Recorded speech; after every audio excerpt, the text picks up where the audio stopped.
So we've talked about how virtues are the mean between excesses and deficits, but let's give some examples. Let's talk about some examples so we really understand what Aristotle means. So we're going to have deficits, we're going to have excesses, and we're going to have mean, which is the virtue. Okay? Now, for each virtue, we have sort of a realm of experience, we'll call it. For example, fear of harm. When somebody is fearful of harm, or not fearful of harm, they're going to act in a specific way. Okay? For example, someone is cowardly when they have too much fear of harm. Okay? They're too concerned about the fact that they might be hurt.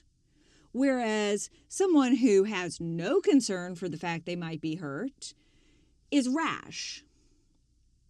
Okay?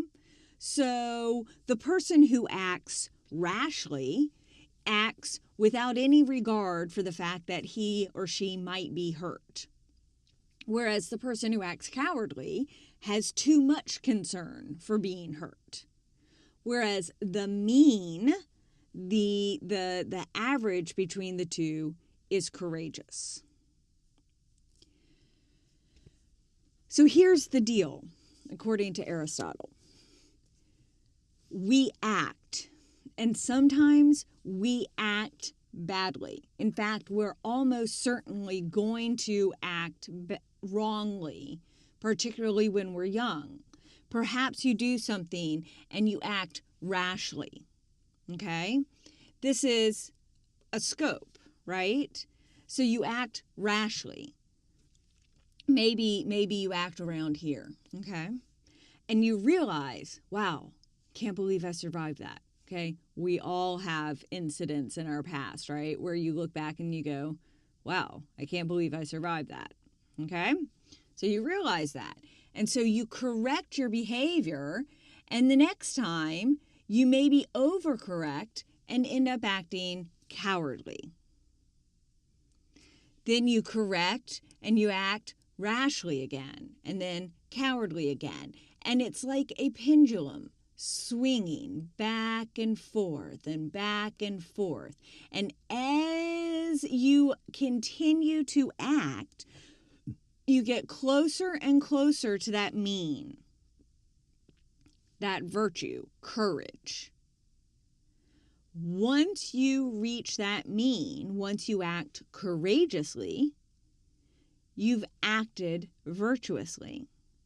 But you also need to understand that action, that mean is the virtue, and you understand how to continue to do it until it's simply a habit to act like that. Okay? So you do it again and again and again and again and again, and you understand that's the virtue. That's the part of where reason comes in. Remember, Aristotle likes reason too. You understand that that's the virtue, and you develop the habit of acting in that way. Once that happens, you can be considered courageous. Does that make sense? So we're going to mess up. We're going to mess up, and we're going to act, on these deficits and excesses. We're going to do that. But the point is to learn, to practice, so that we get closer and closer to the average, to the mean, to the virtue.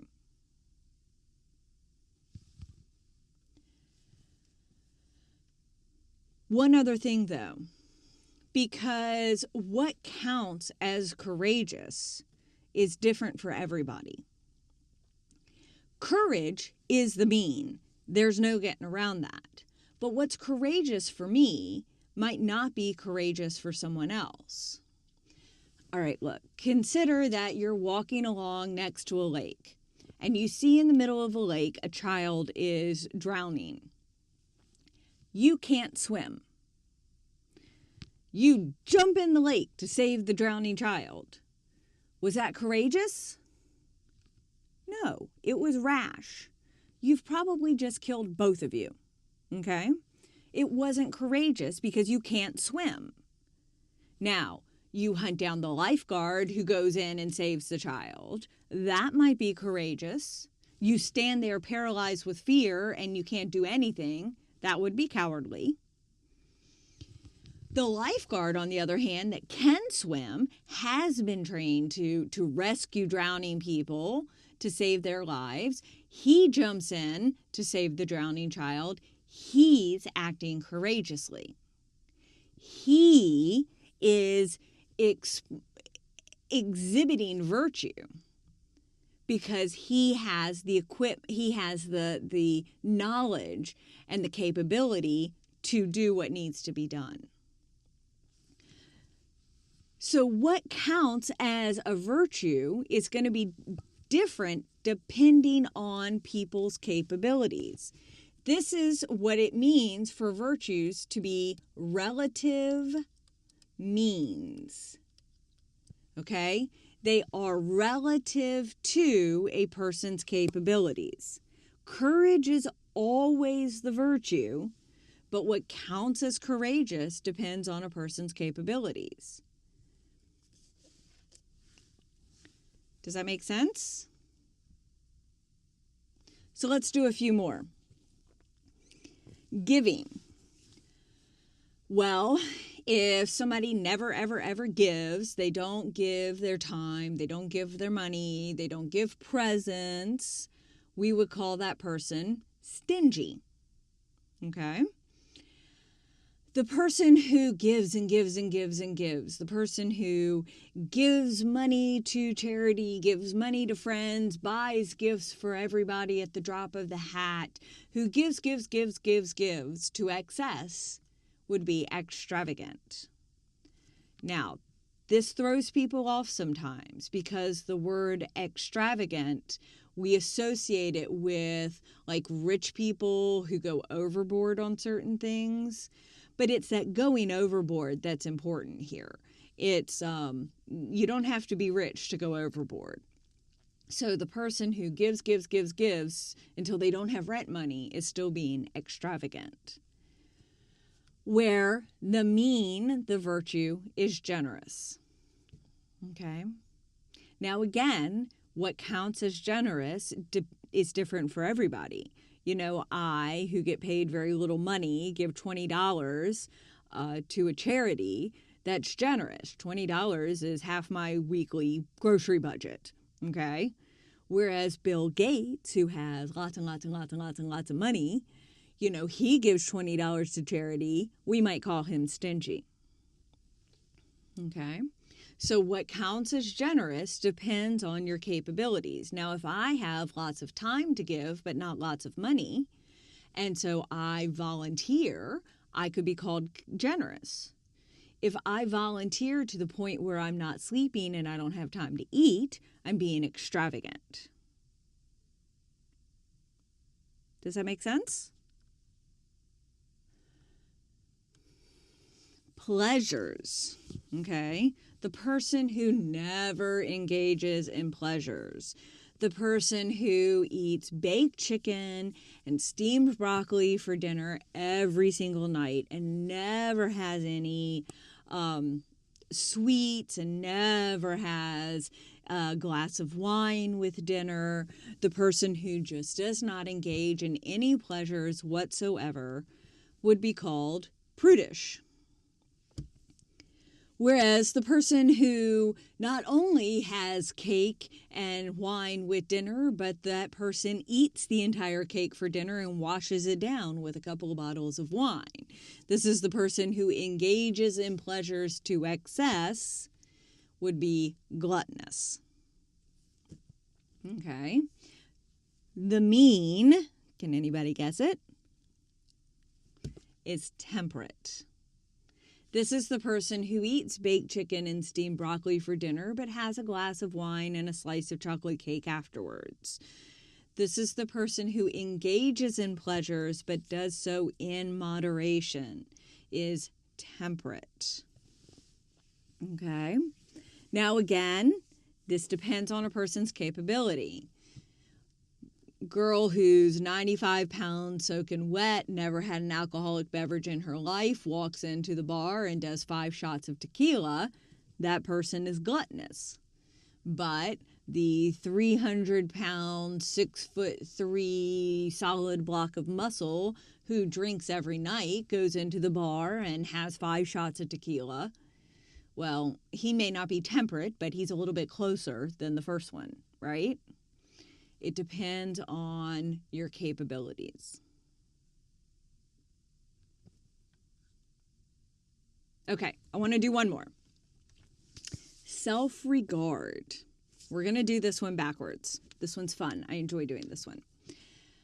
Somebody who has an excess of self-regard, somebody who thinks they are all that and a bag of chips, we would call vain, right?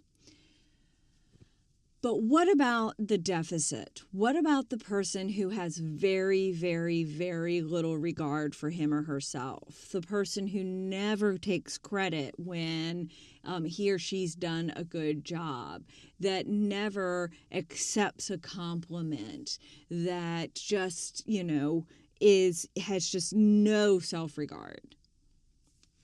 Now, in my face-to-face classes, I get a lot of suggestions for what this person would be called.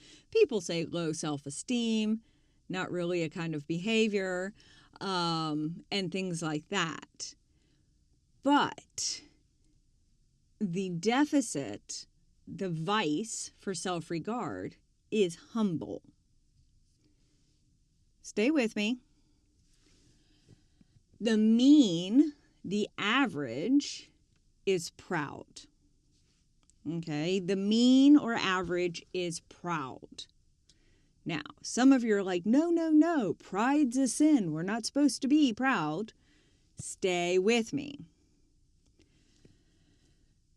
Aristotle believed that you must have enough self-regard to take credit for a job well done. Okay, if you work hard on a project and you do well and somebody comes up to you to tell you you did well, to praise you for it, you say thank you. You accept the compliment.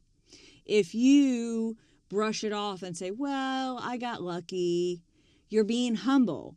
Knock it off. Take credit where it's due you.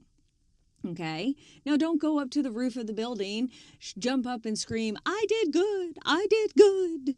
Okay, say thank you and move on. And if somebody were to try and steal your work, say, hey, no, that's my work. Okay, stand up for yourself. Have enough self-regard to take credit when it's due. Stand up for yourself. This is different from the large school of thought that says pride is a sin on some level. Now, we get this notion of pride as a sin from Christianity. Judeo-Christianity has this notion that you are supposed to be humble. You are not supposed to take credit for certain things. But they think that because they believe the credit is supposed to go to God. The claim is, it's the same, really. The claim is that you take credit when it's due you. But the catch in our Judeo-Christian, school of thought is that you're not due the credit. Okay? God is due the credit. You are supposed to be humble because God has made everything possible. Whereas Aristotle thinks you did it, you get to take credit. So pride is a virtue. Does everybody see that difference? You're the one who stayed up all night finishing a paper. You're the one who did well on the project. So if somebody says, you did really well, say thank you. Don't say, I got lucky. Okay? So that's why pride is the virtue according to Aristotle. Does that make sense?